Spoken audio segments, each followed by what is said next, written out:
বলেন তো কোথায় যাচ্ছি?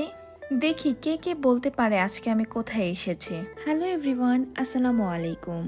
আশা করি যে যেখান থেকে আমার ভিডিওগুলো দেখেন কিংবা দেখছেন প্রত্যেকে সুস্থ আছেন, ভালো আছেন। আমি আজকে চলে এসেছি পাবনা আজিম চৌধুরী জমিদার বাড়ি। এটা জমিদার বাড়ি বললে মনে হয় আমার ভুল হবে, এটা বিশাল একটা প্রাসাদ।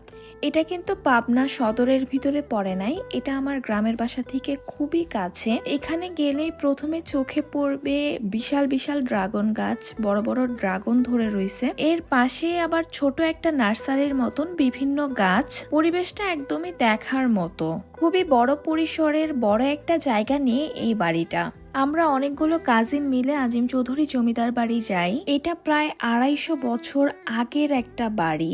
এখানে এখন কেউ থাকেন না, এটা পুরোপুরি পরিত্যক্ত অবস্থায় থাকলেও এটা কিন্তু অযত্ন অবহেলায় পড়ে নাই। এই ধ্বংস অবশেষ দেখার জন্য দূর দূরান্ত থেকে মানুষ ছুটে আসে, কারণ এগুলো আমাদের বাংলার প্রাচীন ইতিহাস। 250 বছর আগের বাড়ি, এটা কিন্তু পুনরায় তৈরি করা বা এই ইতিহাস কিন্তু পুনরায় গঠন করা সম্ভব না। আপনারা যারা আমার রেগুলার ভিডিও দেখেন আপনারা জানেন যে কিছুদিন আগে আমি রামগোপাল চাকি জমিদার বাড়ি গিয়েছিলাম। ওখানে গিয়ে আমার একটা বাজে অভিজ্ঞতা আমি আপনাদের সাথে শেয়ার করি। সেটা হলো বাড়ির ভিতরে গরু ছাগল এগুলো রাখা হচ্ছিল, বাড়িটা একদমই অযত্ন অবহেলায় পড়েছিল। কিন্তু এখানে এসে আমার একটা জিনিস ভালো লাগে, সেটা হলো এই পরিত্যক্ত ধ্বংসাবশেষ বাড়িটা খুবই যত্ন করে রাখা হয়েছে। আর এখানে আসতে কিন্তু এন্ট্রি ফিও দিতে হবে। 11টা গেট বিশিষ্ট 60 বিঘার উপরে এই বাড়িটা, বিশাল একটা বাড়ি আর অনেক সুন্দর। এই বাড়ির প্রত্যেকটা কর্নার প্রত্যেকটা স্থান একদম দেখার মতন নান্দনিকতায় মোড়ানো ছিল।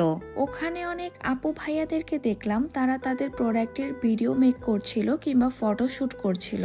জমিদারি প্রথা বিলুপ্ত হওয়ার পরে কিন্তু এই বাড়িটা আইনি আওতায় চলে যায়। অবশেষে আজিম চৌধুরী জমিদার বাড়ির বংশধররা 1994 সালে আইনি প্রক্রিয়ার মাধ্যমে বাড়িটা ফিরে পান। আমার না মনে হয় আমার বংশের পূর্বপুরুষদের যদি এরকম একটা জমিদার বাড়ি থাকতো এবং পরবর্তীতে আমরা সেটার মালিকানাধিকার পেতাম, কতই না ভালো হতো। আমার না ইতিহাস জানতে ঐতিহ্যবাহী জায়গায় যেতে খুবই ভালো লাগে। এক কথায় পুরাতন যে কোনো জিনিসই আমাকে খুবই টানে। এই জমিদার বাড়ির এক সাইডে রিল্যাক্স করার জন্য বিশাল একটা জায়গা ছিল, বাচ্চাদের জন্য খেলনা ছিল। এদিকে আমি দোলনা পেয়ে দোলনায় দোল খাওয়া শুরু করি।